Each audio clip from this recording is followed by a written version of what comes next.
Example 4, a car traveling on a straight road with velocity 55 feet per second at time equal 0. From For 0 to 18 seconds, the car's acceleration a of t in feet per second squared is the piecewise linear function consisting of 4 line segments defined by the graph. So this is acceleration. It's not velocity, it's acceleration. So is the velocity of the car increasing at t equals 2 seconds? Why or why not? So velocity increasing. What I want to look at here is when I'm talking increasing, we're talking about slope. So is the slope of the velocity positive or is it negative? If it's positive, it's increasing. If it's negative, it's decreasing. So I'm going to start by looking at v prime of 2.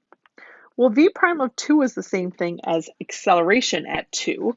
And acceleration at 2 is right here. And we know that equals 15, which is positive. Since a of 2 is greater than 0, then v prime of 2 is greater than 0, and velocity is increasing. Question 2, or part B. At what time or times in the interval 0 to 18, other than at t equals 0, is the velocity of the car 55 feet per second? Why? So the car starting at 55 feet per second, that was the initial time or the initial velocity we were given in the question. So the question is, at what point anywhere else will the velocity also be 55? So the net change in velocity,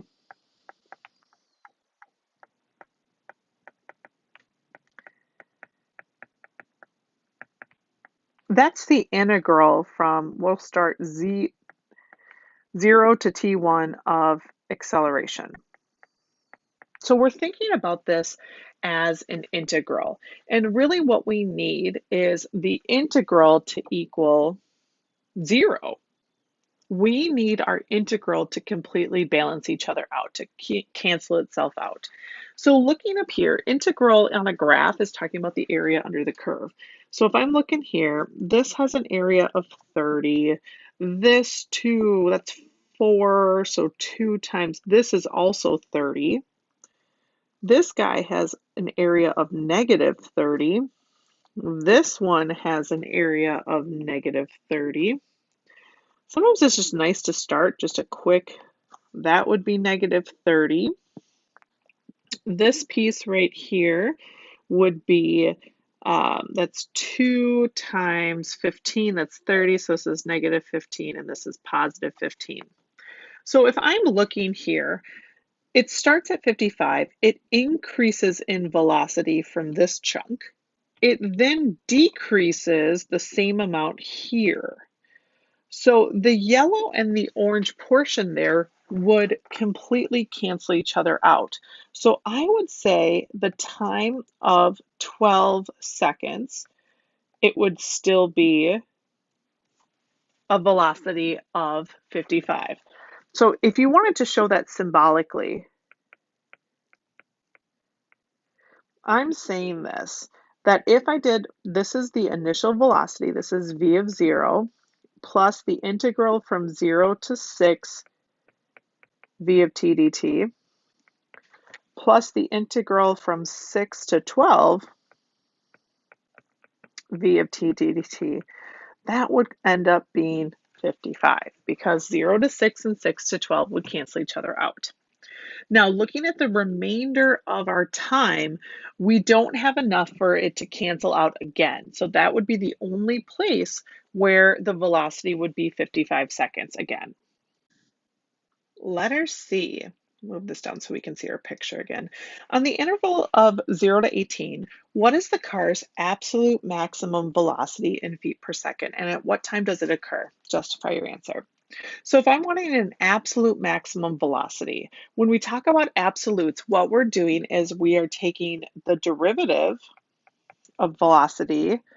We're setting that equal to 0 to find critical values. Okay, so the derivative of velocity, that really is talking about acceleration equal to 0, and acceleration equals 0 at 6 and at 16. So those are my two critical values. Absolute velocity could be happening at an endpoint as well. So now what we're looking at is, what is the velocity at, I'm going to do a little t-chart here. We're looking at time of 0, 6, 16, and 18. Really what I'm doing here is EVT. I want to know where is the velocity at these points. So at 0, we know what the velocity is. It's 55. We were told that. At 6, what I'm doing is I'm saying 55 plus from the integral from 0 to 6 of acceleration. Well, looking up at my picture, that's 55 plus 60. That's 110. What are we in, feet per second, I believe? At 16, we're saying 55 plus 0 to 16 of a of t dt. And at 16, we're going to be at 55 plus 60 minus 45. So we're going to be at 10 feet per second. And then at 18, we're going to add another 15. So it's going to be 25 feet per second. So your maximum velocity will be at time of 6,